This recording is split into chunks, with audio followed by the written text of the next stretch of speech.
I'm glad you're speaking because this is one of the most interesting, ambitious companies in Canada, I think. Because it's not every day we get lots of software companies, but you're bioengineering tissue. So, basically printing tissue, which is crazy. Right. So come share some knowledge with us. Star Trek fans here, watch the replicator, print stuff. That's essentially what we do, but we print living things. So that's essentially the company in a nutshell. Exactly, easy peasy.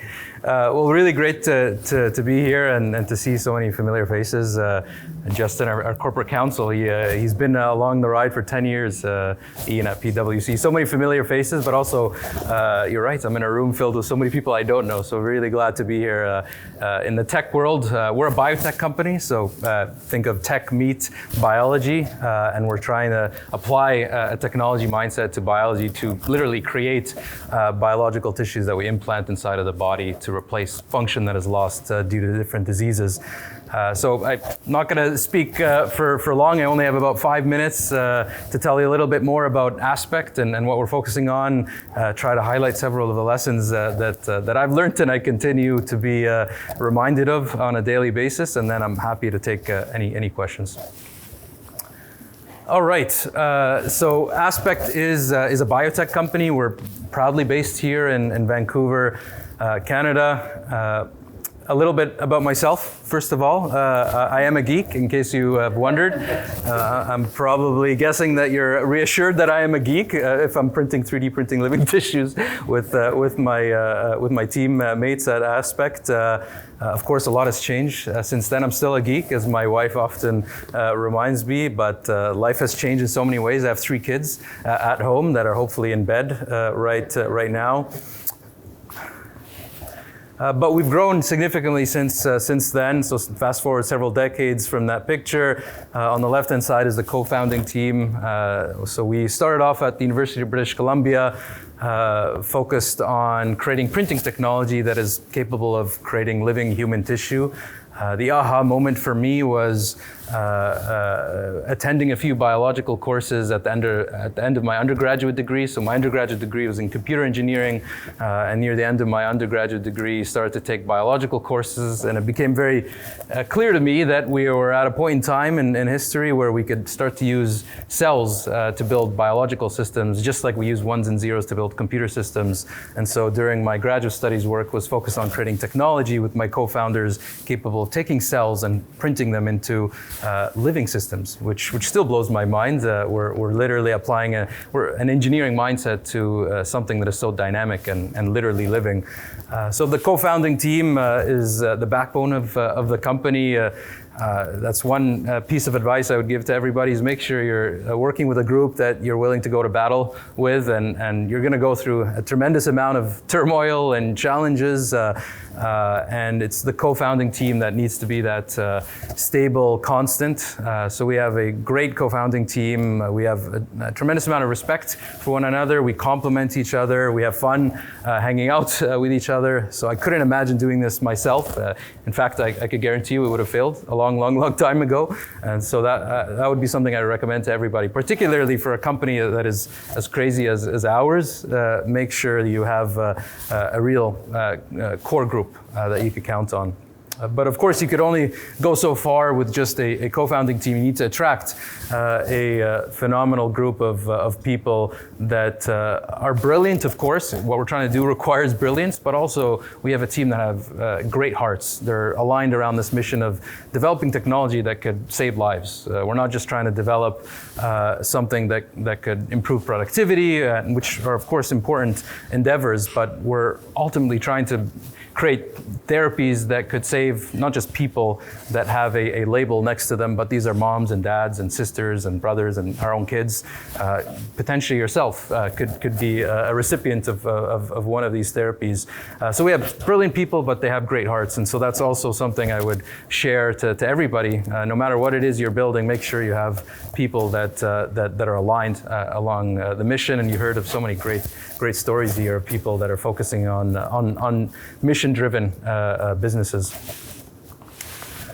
So what is our mission? Our mission, quite simply, is to create what we call bioprinted tissue therapeutics. So we implant these living tissues inside of the body to replace damaged function that is lost due to disease. An example of this is a program that we have at Aspect focused on creating pancreatic tissue for type 1 diabetes.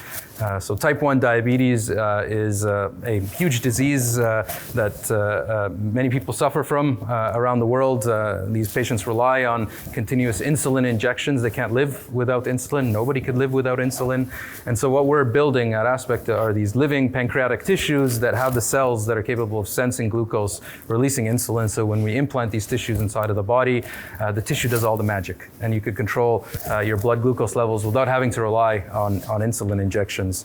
Another example of some of the work that we're doing is in the liver tissue space. So many people fortunately die waiting for a liver donor transplant. There are many more transplants that we need to do than are available donor livers.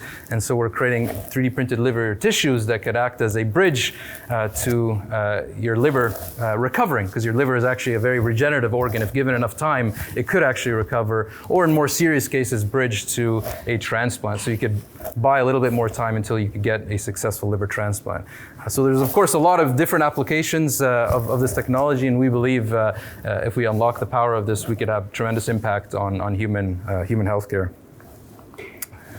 I started off saying I was a geek, and of course I'm still a geek, and it was very hard back in the day when we were still out of a lab at the University of British Columbia to find out what are those first applications that we would focus on. And UBC had a program called Entrepreneurship at UBC. We were actually the guinea pigs that went through this program. It was the first year, and so they were learning, we were learning.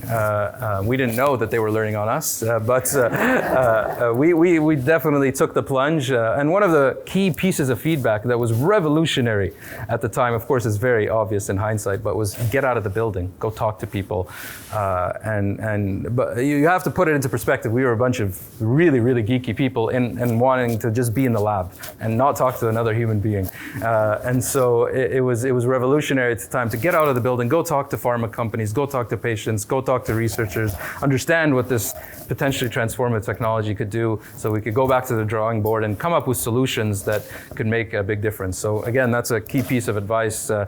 Don't just develop something and hope that they will come. Go out there, develop solutions that could solve real problems, and making sure that that solution is a very scalable one and a valuable one. Finding the right partners to advance the mission is so critical, particularly for a company like ours with longer time horizons. And we've been on a exciting journey the last couple of years in particular, establishing key strategic partnerships. I'll highlight a few. One with a large company called Novo Nordisk. So they're one of the main companies in the world that focus on insulin, as well as most recently GLP-1 drugs or semaglutide, Ozempic, obesity drugs.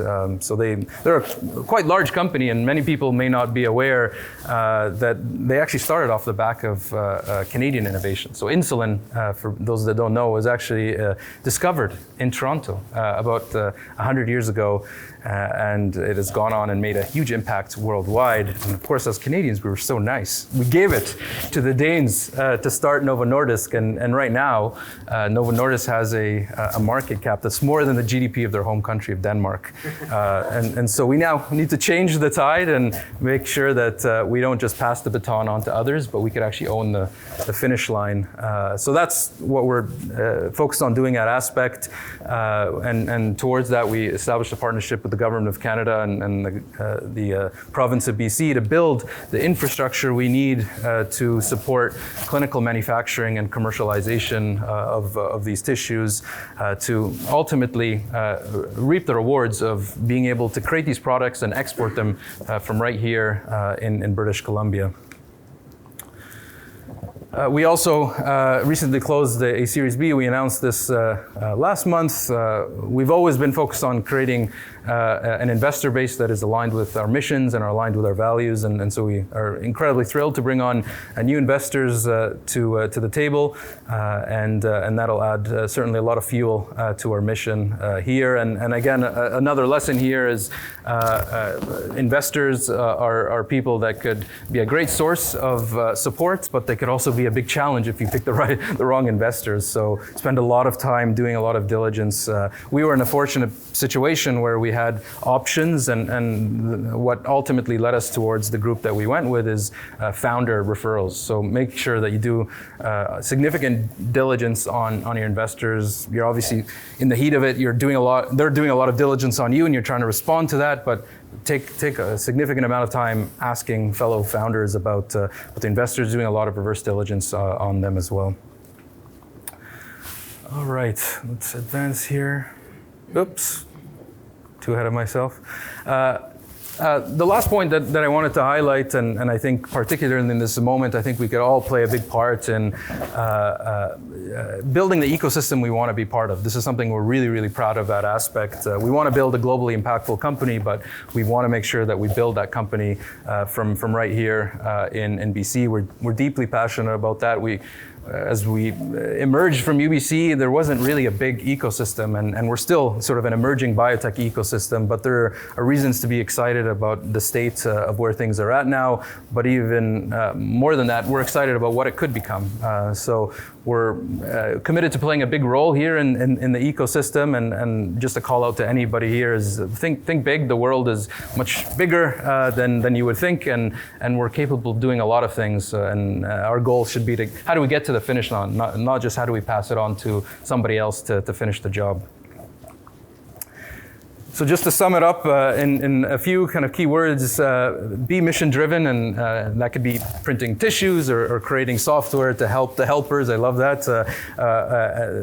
Ultimately, it's about the mission to bring together a team that's really inspired to change the status quo. Finding the right partners is critical, particularly for businesses like ours. Businesses that are platform companies, and so I would say partnerships are absolutely critical. And then I think we could all play a role in building the ecosystem we want to be a part of. And the last piece, which I know is hard for us Canadians, so I have to rely on the Egyptian part of me. I'm a Canadian Egyptian, and so we're of course bold in building pyramids and those things. It was 5,000 years ago. We haven't done much the last several thousands of years, but we did one thing big, and so think big and think global, and we could certainly compete with anybody around the world. So with that, I'm happy to take it back.